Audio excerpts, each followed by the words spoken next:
All right, so I want to make a short video here just showing you kind of what I'm talking about with the differences in sizing and stuff. This is on my phone. This is not going to be great quality, so I apologize, but I just wanted to make something quick for you. Anyways, here is a full-length sizing die. This is a Lee. This is 308. This currently has the guts, the decapping stem with the expander ball removed. It's right here. That's what it looks like. So this, obviously being a full-length sizing die, your brass enters through the bottom like normal. I mean, just explaining it here. It goes up, and the expander ball, when it's installed, this guy enters the case first. So it doesn't, on a fired case, this won't typically touch it at all. You can see where it's worn, where this the only real part on this whole thing that it's touching the case. But it goes inside. The die body here will size the body of the die.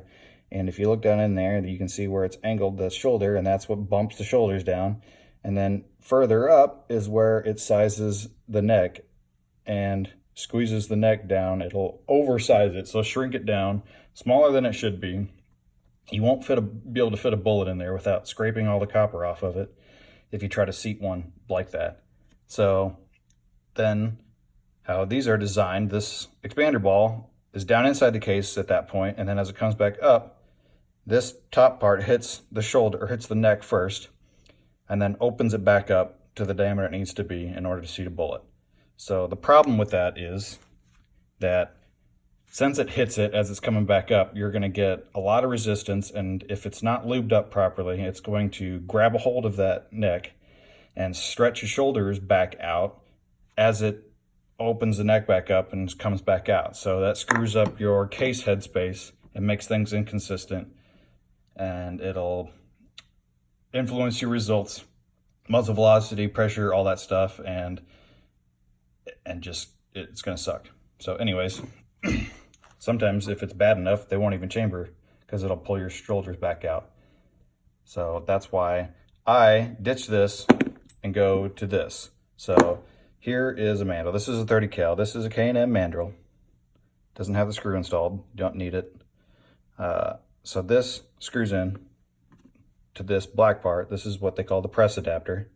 And this screw here is what holds the Mandrel. This is a 22 cal currently installed in here. I like to use just one press adapter and just swap them out. Makes it easy. You don't have to buy a bunch of these. You can do what you want though. Anyways, so this part is what screws down into your press. So I run this first and then size all my brass and oversize the necks. It's all one step. This is, so if you got a single stage, this goes in your press. I currently have something going on here right now in the middle of, loading up a bunch of tracers.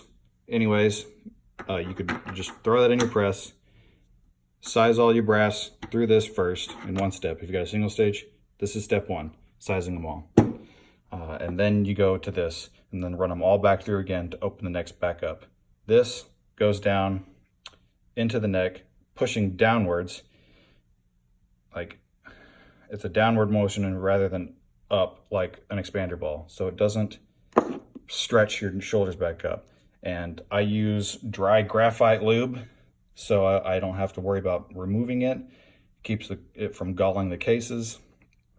And so as it's entering, there's some lubrication, there's no resistance, and it doesn't push them back down like you might think, in opposite of pulling them, stretching them out. And it just provides a much better and more uniform neck tension than that expander ball, and won't stretch out your necks and your shoulders. That's why that's a superior method to the expander ball. So if you have something like this and you need to punch out your primers, I just use a Lee universal decapping die. I've replaced the stems with a Squirrel Daddy one. It's solid steel.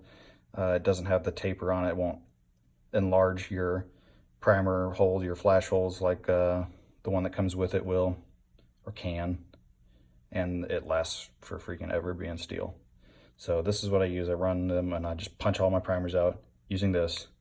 And then I go to this and then this trim, chamfer, deburr, and onward. So, but there's other methods. This is a Lee neck sizing die. So it's got essentially a mandrel on the inside. You can see there's some taper. So this can kind of squeeze its way through a case that's undersized. And then this collet that's on the inside of here, if you can see it, there it is what squeezes the neck around that mandrel. It just squeezes it around it and forms it around this mandrel.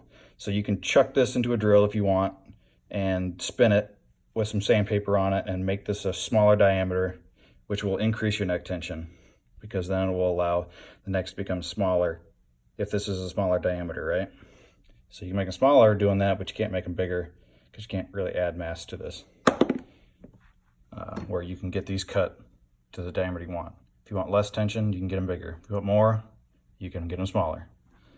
So then you've got your, over here, I got an RCBS set up, 7 mag. You can take the same thing, they unscrew.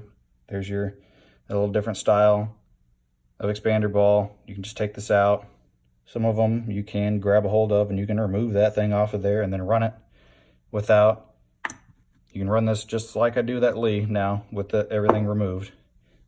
This is a Redding version, full length size Redding die. The same thing, you can take this out. Redding for sure has the ability to, I've already started it, but unscrew and just remove that whole button, take it off. And you can put that back in and just use this as a decapping pin and size the same way. So there's lots of different methods. This is about $300 die set from Redding. It's got a body die. This thing does kind of like what that full length does, except for this is drilled out bigger. It does not touch the necks. It bumps the shoulders, sizes the body of the die, does not touch the necks, because then you switch over to this die, which is got a decapping pin, but there's no expander ball on it. And it uses a bushing. There's a bushing up there. And the bushing is what sizes the actual neck. So you can change out the bushing to increase or decrease how much tension it's providing. This micrometer up here is made for if you only want to size part of the neck rather than the full neck sort of thing. And then this is the seating die.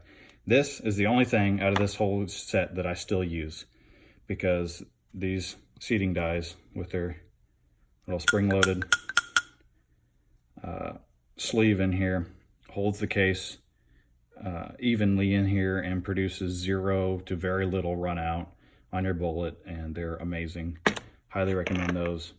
Just buy that separate. You don't need this whole kit, because for $300 you can get decent quality.